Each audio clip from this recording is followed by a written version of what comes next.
So if we want to have an agriculture that takes into account the nature, soil preservation, soil restoration, biodiversity, landscaping, etc., then we have to pay for it. If the market doesn't pay for it in the product prices, then we have to pay for it as citizens. Farmers cannot take too big risks because they can lose their farm by one simple wrong decision. And there are no shareholders to support it, no banks that will hold their hands above them if they are big enough.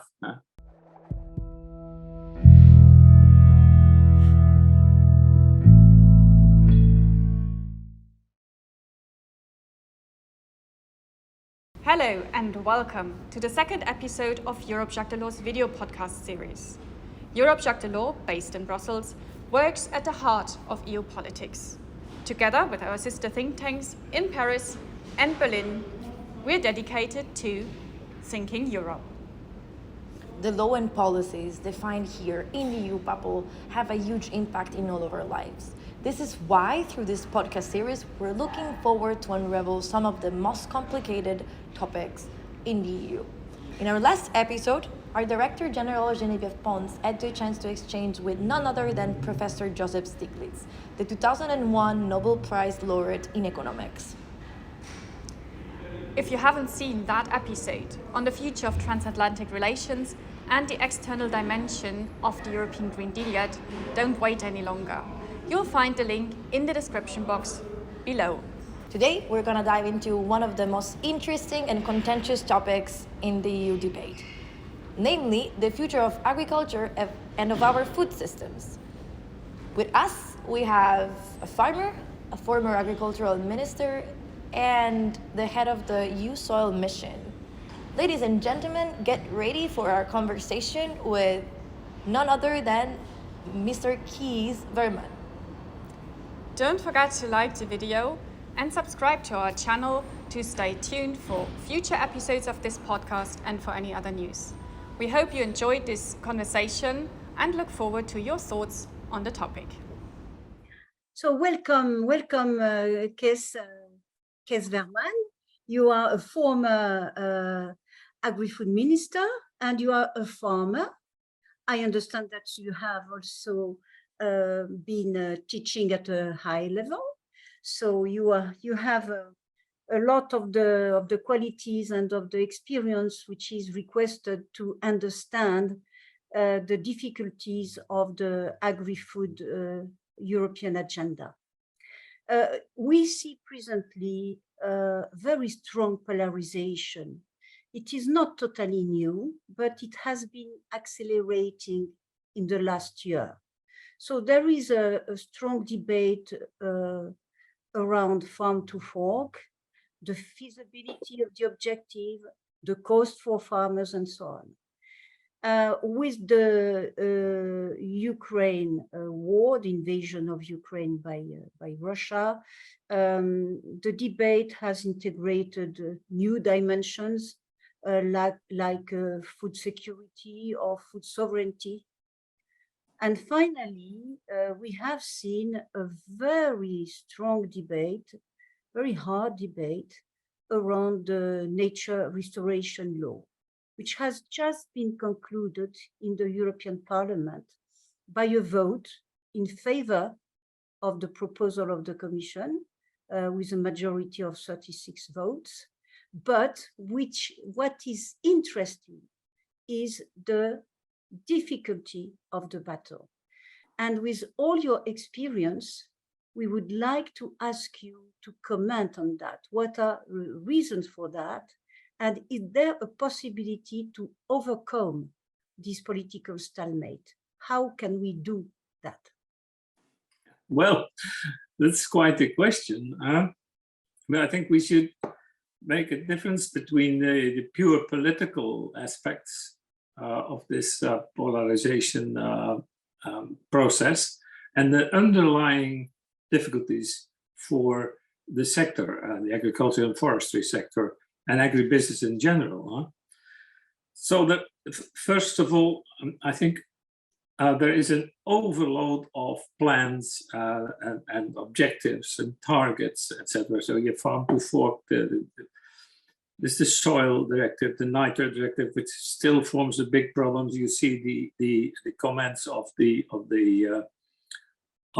institutions that was recently published, and there is a high uncertainty how to come to this new world amongst the boots on the ground, the farmers and foresters, and those people who are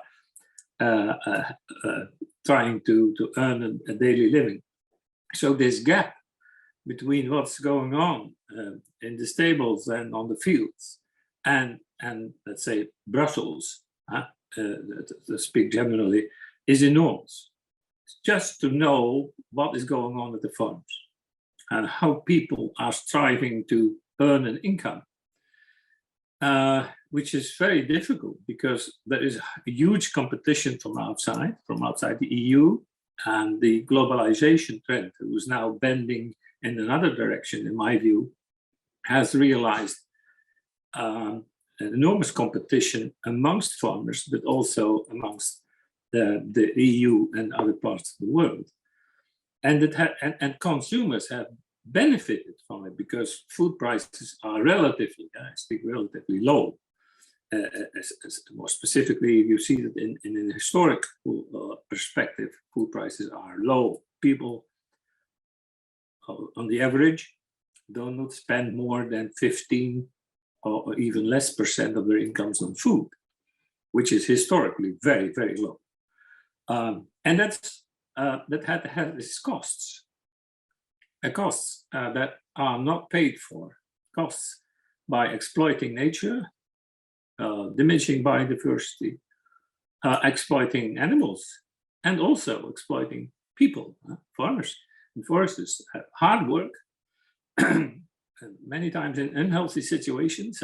They have to deal with pesticides. Now, no farmer is eager to use pesticides if it can be prevented, because it costs much and it's hazardous for their health. So there's the general feeling of what's coming upon us in the next years and who is helping us, who can be trusted that they have the right intentions to help us. That is the level of trust between those who want to change the world, which is necessary, of course. This transition is inevitable, that is for sure. But how can that be organized and who can help us? That's the question at the ground floor. And also there is a third factor, and that is the diminishing authority of science. Many debate about scientific results is going everywhere. And the extreme part is saying, well, scientific results are just an opinion and not a hard rock fact that we can rely upon. Well, that is certainly feeding the level of uncertainty. And that's a new factor, because we trusted science as the basis for a better life. Science, technology gives us a better life, helps us to increase the comfort of life. And that's debated now, because they fear the consequences of new technologies. Are they right? Are they humane? Are they reliable? Are they necessary? Etc. And then the last factor here in this polarization debate is, of course, the actual political situation. We have elections next year for the European Parliament, and everybody is counting his buttons on his shirt, how to behave in order to be a member in the future of the European Parliament. I think that's the actual situation. But the underlying trends, in my view, are very much, as I tried to make clear, uncertainty, what's going to happen, an enormous overload of plans and targets. And there is an enormous gap between those who rightly propose these plans and those who have to do it and are feeling directly the consequences of it. Good to see you, Cees, as a friend, as an expert, as a colleague. And my question, unsurprisingly, will be about soils. Soils, I believe, like everybody, is essential for agri-food production. You are chairing one of the 5 EU missions with very ambitious objectives, financed mostly, but not only, by the European Research and Innovation Programme. We've also had recently a European Court of Auditors report, which is quite critical of the way, according to them, we sort of do not seriously deal with the regeneration of our soils. Where do you think we are on this, and how do you see the next steps if we are serious about healthy soils at some stage ahead in the future? Well, it's absolutely clear, Pascal, as you said, the soil is elementary. It starts and ends with the soil, huh? Every part of life. Huh? And the basic question is that we should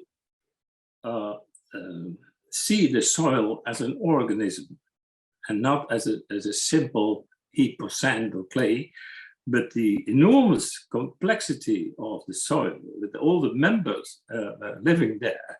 The famous teaspoon of soil contains more inhabitants than people in the world. So it's an organism, but it's a silent one. Huh?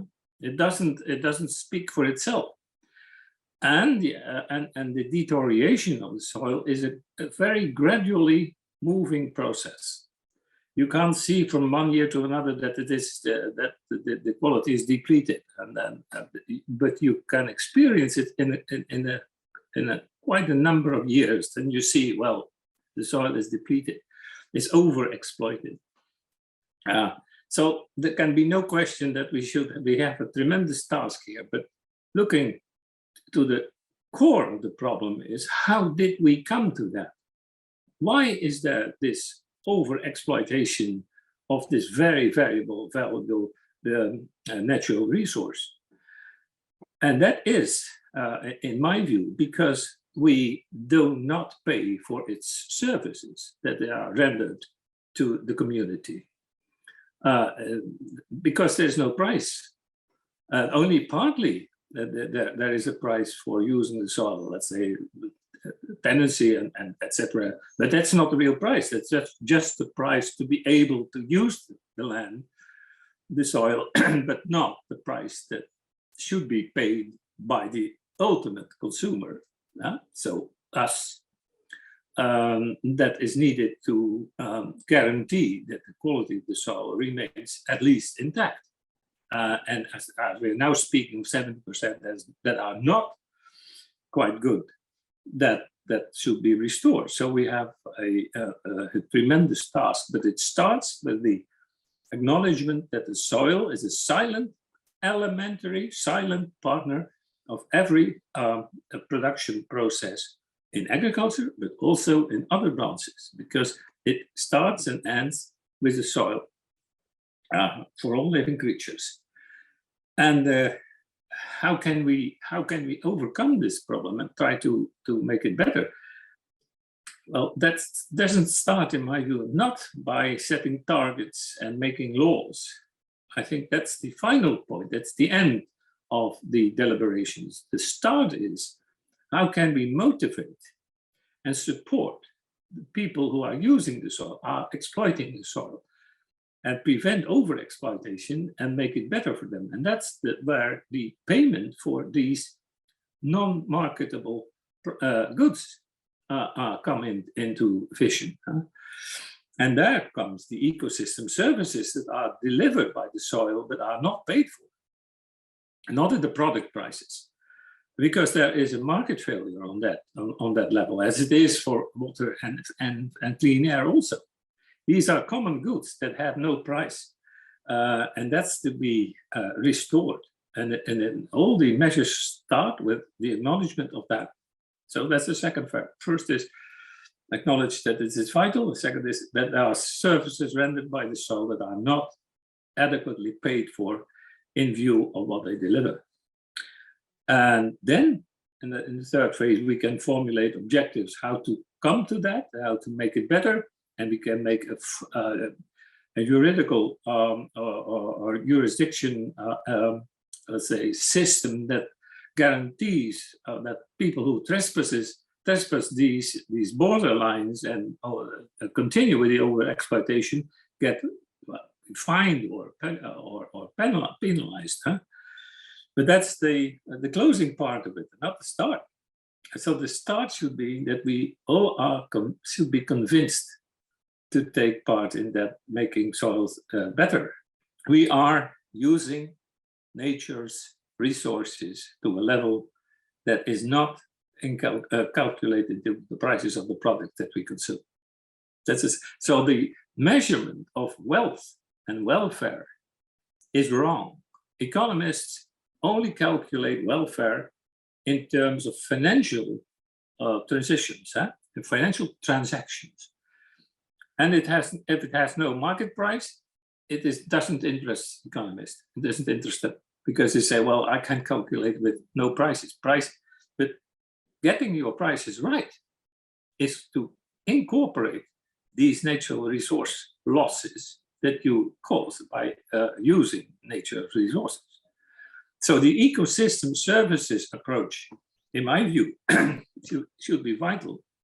And also, there should be a long-term commitment to users and those who work on the soil. Otherwise, if it's 5 or 6 years, nobody cares. If you have a system that you only get guaranteed 5 years, then you say, well, 5 years, I will do my best. And then, après nous, le déluge. But a farmer, it's essentially, it's his capital. So he shouldn't be forced, as he now is, to exploit the land as much as he can to earn an income. But otherwise, he should be made capable of leaving the soil, of being his capital, when he hands it over to the next generation, or as he sells it at the end of his career as a pension. So that no one has more interest, effectively, in better soils than the farmer and foresters themselves. But they are not able to do it because of the high competition, and the competition comes from Brazil, and the competition comes from other parts of the world. And if this competition boils down in Europe, there's only one way out, and that's over-exploitation first, and scaling up the level of activities. So bigger farms, more chemistry, more, etc., etc. So what we have been seeing the last 30 years. I want to come back on what you have said at the beginning, Cees, about the difficulty of transition. And I wish to come back with you on 3 elements of this transition, which seem very important to me. First of all, when we have decided in our object de l'or to engage in agri-food matters, we have been really struck by the difficulty of dialogue. Very difficult to engage with farmers, and even among farmers, sometimes difficulties to understand each other. And this question of dialogue, how to bring back a peaceful dialogue, is one of the questions that I wish to ask you. A link to this question is the question of interferences with other actors who do not have objectively the same interest, like pesticides producers, but we have the feeling sometimes that interests are mixed and that farmers do not see their own interest because of these interferences. And finally, a very important question, how to finance transition? Because we know that the first years, when you start to get out of certain entrants, the first years are difficult and need financing. Well, a very, very relevant question, Geneviève. This dialogue. But my point is, you can only have a dialogue if there is mutual respect, and that's one thing that is very much missing. So that the people on the ground, so the boots on the ground, are perceiving those measures that are being declared by Brussels and taking now the nature restoration law as a threat. Well, they experience this as a threat. They say they are bringing my income even further down by new measurements and new control measures and new functionaries that are coming to my farm and asking to fill in the papers, etc., etc., etc. And these the farmers have been in the media in the last 10 years portrayed as the villains of the peace, but it's not the farmers only. The farmers, foresters, those who are exploiting agricultural activities are part of a systematic way of acting, and that systematic way of acting is that the way this agribusiness chain, production chain and delivering chain is functioning is that there's always pressure from competition to lower your prices, to cut your margins, and to be more competitive in price terms than the others. So the farmer is at the end, and the farmer has a hold-up problem. He has his products and he wants to get rid of it because otherwise he cannot hold it for long. Only a few products can be stored, but most of the products are perishable. So he is forced to sell it. And the distribution chain and the production chain can simply wait because that's big capital.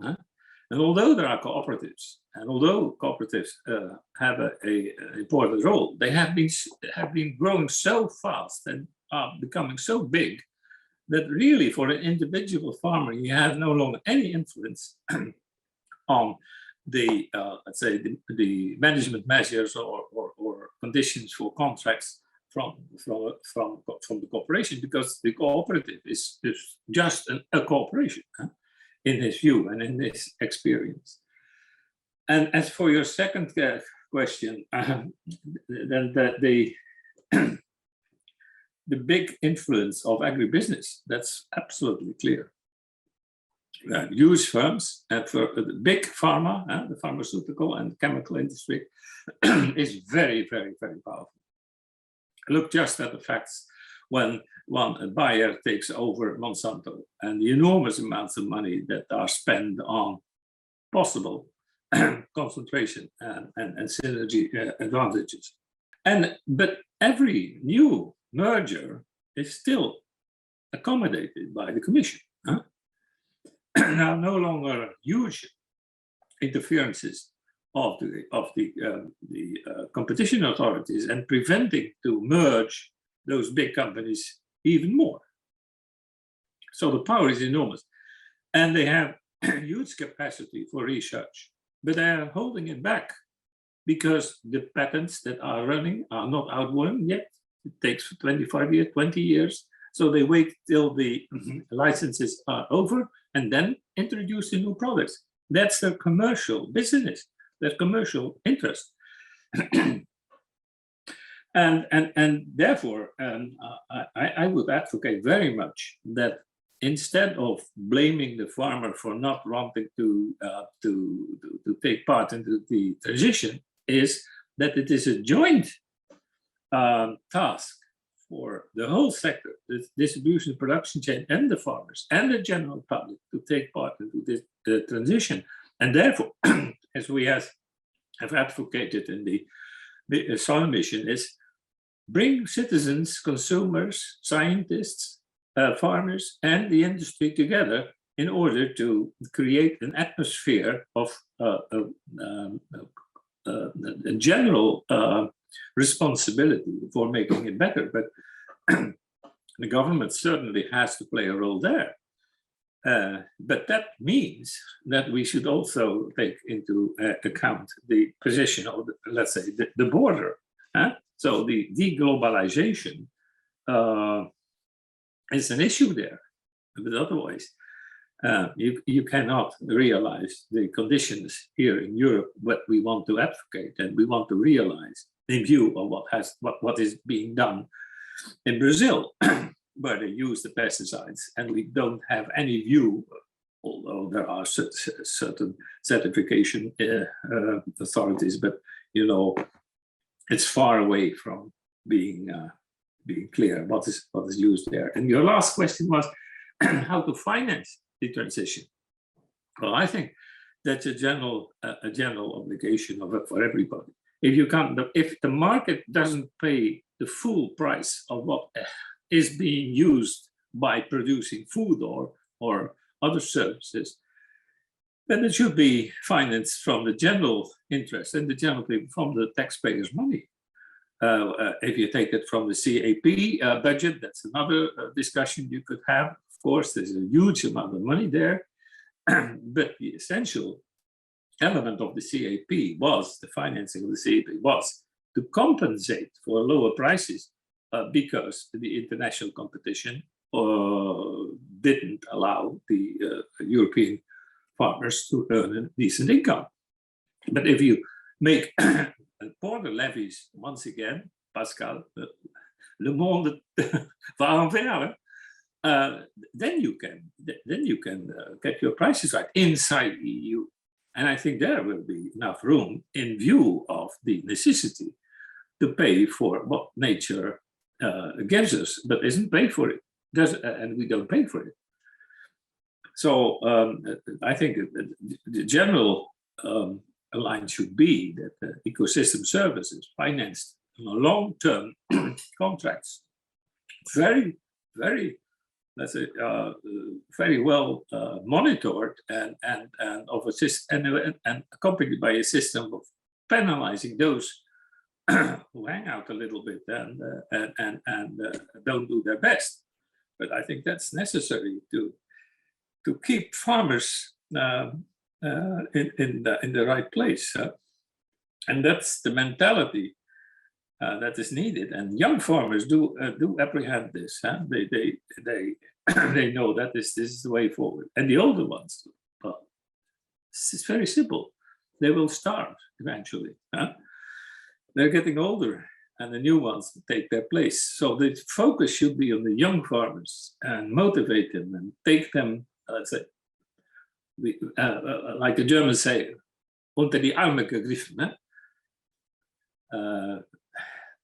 That have the feeling they are not only there in that transition process, but it is a general feeling that they will be supported, not only financially, but also in psychological way, and social way. Yeah. Should you continue or not? Should you have a success or not? Or do you want another farm in another place in the EU or not? That kind of discussions. Thanks very much, Cees. And this leads me to the last question, which is looking ahead. Based on what you just said, we have important European elections in 2024.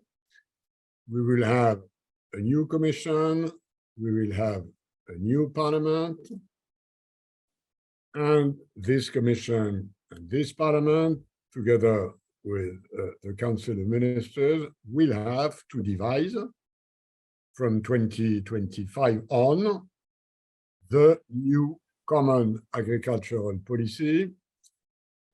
Greening the agri-food European system would imply quite a transformation in the way the common agricultural policy is run on two main issues. The first one is payment, and the second one is trade. On the payment side, we should switch from paying for under competitive production to paying for ecosystem services. On the trade side, if we pay for ecosystem services, we will have to adjust this at the border in order to create a level playing field with those who produce food elsewhere, but in less environmental friendly conditions. So if I'm right, how would you structure, in a few simple words, this new model of a common agricultural policy? Well, I think first we have to acknowledge that there are huge differences between farmers in different regions, in different conditions, in different phases of development, especially in the Eastern member states. There are big differences with, for instance, France or the Netherlands or Denmark. So a legislative framework should envisage that it's not a one-size-fits-all like the nitrate directive is. And there's a huge element of criticism, and also for the new Restoration Act, Nature Restoration Act. Please acknowledge that there are very different farmers, different conditions, different types of soil, etc., etc. So, and if you acknowledge that and you go into a discussion with the farmers, and not principally with the farmers' unions, because they are very conservative. They want to protect the interests of the older generation. That's the same with the labor unions. You have to take part with the younger farmers. They have their own organization, and you go as a commission directly in discussion with them, and also your institute. Search for the young farmers. Young farmers are really seriously wanting to make this tradition viable. And of course, as I said, we have to take border measures if we want to preserve our agriculture and not being overflooded. And take, for instance, the problem in the Netherlands about nitrogen. It's very simple. We are importing soya from Brazil. We are exporting milk and meat, and we leave the nitrogen in the Netherlands. Although, yeah, and that's our problem. And we earn a lot of money with it. And our business, agribusiness has flourished very much in that, but it's not doable for the future. So if we want to have an agriculture that takes into account the nature, soil preservation, soil restoration, biodiversity, landscaping, etc., then we have to pay for it. If the market doesn't pay for it in the product prices, then we have to pay for it as citizens. And then we can ask as citizens, well, this taxpayers' money, please, it's absolutely necessary that you show what you do. And you will be in a very, in my view, flexible system of control, but with very high fines if people are not coming to the standards that have been the basis for their rewards, for their financial compensation. It's essential to grasp the basic fact. Farmers cannot take too big risks because they can lose their farm by one simple wrong decision. And there are no shareholders to support it, no banks that will hold their hands above them if they are big enough. But they can lose their farm by one simple miscalculation, or a natural disaster, or a pandemic. We have to give the farmers the feeling that they are important and that we stand side by side in this transition process. And that's the central message I would like to hand over to you. No longer saying the farmers this that wrong, the farmers does that wrong. Nobody wants to use pesticides. Nobody. But if you don't use the pesticides, you have no harvest at the moment.